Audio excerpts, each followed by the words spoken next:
കഷണ്ടിക്ക് നമ്മൾ ട്രീറ്റ്മെൻറ്റ് മിനോക്സിലായിട്ട് കൊടുക്കുമ്പോൾ because of this fear, അതായത് മിനോക്സിൽ നിർത്തിക്കഴിഞ്ഞാൽ ഇത്രയും മുടി കൊഴിച്ചിൽ വരും എന്നുള്ള ഫിയർ കാരണം അവർ പ്രിഫർ ചെയ്യുന്നത് കൂടുതൽ ഹെയർ ഗ്രോത്ത് സിറംസ്, അതായത് പെപ്റ്റൈഡ് സിറം യൂസ് ചെയ്യാൻ വേണ്ടിയാണ്. So I would like to know your opinion on that. Have you faced a similar situation? Doctor ചോദിച്ച ക്വസ്റ്റ്യൻ പോലെ ഒരു വ്യാപകമായ ഒരു തെറ്റിദ്ധാരണയുണ്ട്. അതായത് ഈ കഷണ്ടി അതല്ലെങ്കിൽ ആൻഡ്രോജനറ്റിക് അലോപേഷ്യയിൽ മിനോക്സിഡിൽ യൂസ് ചെയ്യേണ്ട, മിനോക്സിഡിൽ യൂസ് ചെയ്ത പ്രശ്നമാണ്.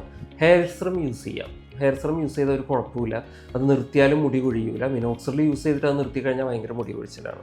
ഇത് ഒരു തെറ്റിദ്ധാരണയാണ്. അതായത് നമ്മൾ മിനോക്സിഡിൽ യൂസ് ചെയ്താലും ശരി, ഹെയർ സിറം യൂസ് ചെയ്താലും ശരി, നമ്മൾ നോർമലി ഒരു കഷണ്ടിയുള്ള ആൾക്ക് ഒരു നാച്ചുറൽ പ്രോഗ്രഷൻ, അതായത് ഒരു 25 അല്ലെങ്കിൽ 30 വയസ്സുള്ള ഒരാൾക്ക് മുടി കട്ടി കുറയാനുള്ള ഒരു ടെൻഡൻസി ഓരോ വർഷം കൂടുമ്പോൾ ഉണ്ടാവും.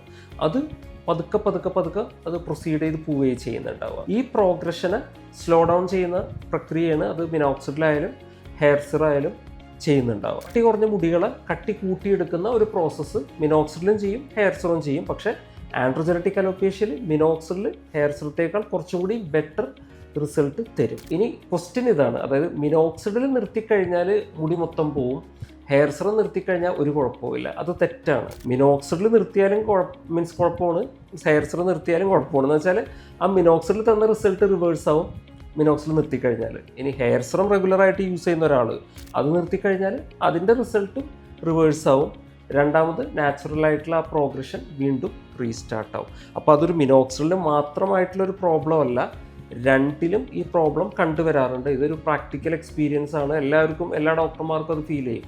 അത് സിറം നിർത്തിക്കഴിഞ്ഞാൽ മുടി കൊഴിച്ചിൽ ഉണ്ടാവില്ല എന്നുള്ളത് തെറ്റായ ധാരണയാണ്. വേറൊരു സെനാരിയോ ഉണ്ട്, അത് ഞാൻ പറഞ്ഞുതരാം. അത് ആൻഡ്രോജനറ്റിക് അലോപേഷ്യ അല്ല, അതിന് പറഞ്ഞത് ടിലോജൻ എഫ്ലൂവിയം എന്ന് പറയും. നമ്മൾ നോർമലി ഇപ്പോൾ നമുക്കൊരു ഫീവർ വന്നു, അതല്ലെങ്കിൽ നമുക്ക് വല്ല ഹോർമോണൽ ഇംബാലൻസ്, ഡയറ്റ് എടുക്കുക, അങ്ങനെ എന്തെങ്കിലും ഒരു സ്ട്രെസ്ഫുൾ ഡെഫിഷ്യൻസി, ഇങ്ങനത്തെ കണ്ടീഷനിൽ നോർമലി നമ്മുടെ ഹെയർ സൈക്കിളിൽ ഒരു വ്യതിയാനം ഉണ്ടാവും.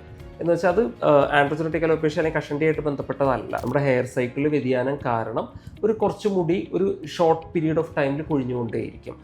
ആ ടൈമിൽ നമ്മളിപ്പോൾ ഹെയർ സിറമൊക്കെ യൂസ് ചെയ്ത് കഴിയുമ്പോൾ നമുക്കൊരു സപ്പോർട്ട് കിട്ടും. ഓട്ടോമാറ്റിക്കലി ഹെയർ സൈക്കിളൊക്കെ പ്രോപ്പറായിട്ട് ആ ഒരു അലൈൻ ചെയ്ത് വന്നു കഴിയുമ്പോൾ ഹെയർ ലോസ് നിൽക്കും. പിന്നെ ഹെയർ സിറം നിർത്തിക്കഴിഞ്ഞാൽ യൂഷ്വലി ഹെയർ ലോസ് ഉണ്ടാവില്ല. അത് നമ്മൾ പതുക്കെ ടേപ്പർ ചെയ്ത് നിർത്തിക്കഴിഞ്ഞാൽ വേറെ കുഴപ്പമുണ്ടാവില്ല. ആ സെനേരിയയിൽ കുഴപ്പമില്ല, ഹെയർ സിറം നിർത്തിയെന്ന് പറഞ്ഞ പ്രശ്നമില്ല. പക്ഷേ ആൻഡ്രോജനറ്റിക് അലോപേഷ്യയുടെ കേസിൽ അല്ലെങ്കിൽ കഷണ്ടിയുടെ കേസിൽ അങ്ങനെയല്ല. മിനോക്സിഡിലായാലും ശരി, ഹെയർ സിറം ആയാലും ശരി, രണ്ടിനും നിർത്തിക്കഴിഞ്ഞാൽ അതിൻ്റെ എഫക്റ്റ് റിവേഴ്സ്ഡ് ആവും. സോ അത് മിനോക്സിഡിൽ മോശക്കാരനാണ്, ഹെയർ സിറം വളരെ നല്ലവനാണ് എന്നുള്ള അർത്ഥം അതിലില്ല.